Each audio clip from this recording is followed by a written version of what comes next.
আপনার ছেলেকে যে আলেম হতে হবে এটা কে বলেছে ভাই? আলেম হওয়া তো ফরজ না। হতে পারে আপনার সন্তানকে আল্লাহ পাইলট হওয়ার জন্য সৃষ্টি করেছেন, ডাক্তার হওয়ার জন্য সৃষ্টি করেছেন। আপনি যতই তাকে মাদ্রাসায় পড়ান না কেন, সে আলেম হতে পারবে না। তো আলেম হওয়া ফরজ না। তলাবুল ইলমি ফরিদাতুন আলা কুল্লি মুসলিম।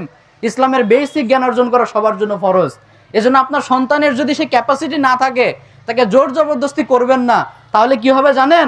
পরবর্তীতে এরা যখন মাদ্রাসায় মার খেতে খেতে খেতে একদিন দেয়াল টপকে পালিয়ে যাবে, জীবনে আর কোনোদিন মসজিদ মাদ্রাসায় পা দিতে চাইবে না। হুজুরদেরকে আর কোনোদিন ভালো চোখে দেখবে না, দেখলেই সবসময় দূরে দূরে থাকার চেষ্টা করবে। ওই যে ছোটবেলায় আঘাত পেয়েছে। এজন্য আগে পরামর্শ করেন, সন্তানকে বিয়ে দেওয়ার আগে, মেয়েকে বিয়ে দেওয়ার আগে একটু তার মতামতটাও জানেন যে সে রাজি আছে কিনা।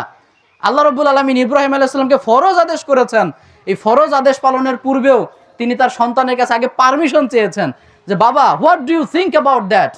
What is your opinion about the issue? বলো তো এ সম্পর্কে তোমার মতামত কি? তুমি কি রাজি? আমি তো তোমাকে হত্যা করতে চাই, তুমি কি রাজি? তখন ছোট বাচ্চা ইসমাইল কি উত্তর দেয় দেখেন। তিনি বলেন, ইয়া আবাতি ফাআল মা তুমার সাতাজিদুনি ইনশাআল্লাহু মিনাস সাবিরিন। বাবা, আল্লাহ আপনাকে যেমনটা আদেশ করেছে আপনি তেমনটাই করেন। পড়েন সুবহানাল্লাহ।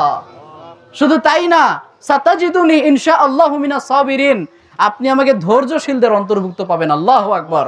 তার মানে বাবা, আমি তো মৃত্যুকে ভয় পাই না, কিন্তু আমার ভয় লাগে আপনাকে নিয়ে। সুবহানাল্লাহ পড়েন। আমার ভয় লাগে আপনাকে নিয়ে। আপনি যে আমাকে এত ভালোবাসেন, এত মহব্বত করেন, তো যখন আপনি আমার গলায় ছুরিটা চালাবেন, রক্তের ফিনকি আপনার মুখে গিয়ে পড়বে, তখন আপনি ব্যাকুল হয়ে যান কিনা ওই ভয় আমি পাই।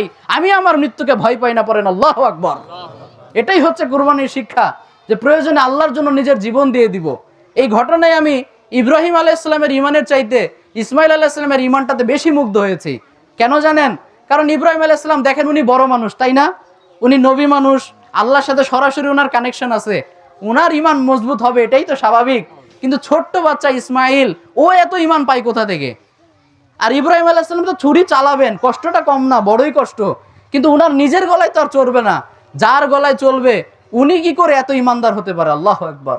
ওই যে আপনারা শুনেছেন না, বাপ কা বেটা সিপাহী কা ঘোড়া কুছ না হতো থোড়া থোড়া। যেমন বাবা তেমন সন্তান। ইব্রাহিম আলাইহিস সালাম আল্লাহর আদেশ পর সাথে সাথে রাজি, ইসমাইল আলাইহিস সালামও আদেশ পর সাথে সাথে রাজি। পড়েন আল্লাহু আকবার। তো এইখান থেকে আমাদের শিক্ষা হচ্ছে, প্রিয় ভাইয়েরা, আল্লাহর সন্তুষ্টির জন্য যদি কোনোদিন আমাদের নিজেদের জীবন দেওয়ার প্রয়োজন হয়, আমরা দিতে রাজি আছি না নাই? আল্লাহ যেন আমাদের সবাইকে কবুল করেন। আমরা পড়ি আমিন।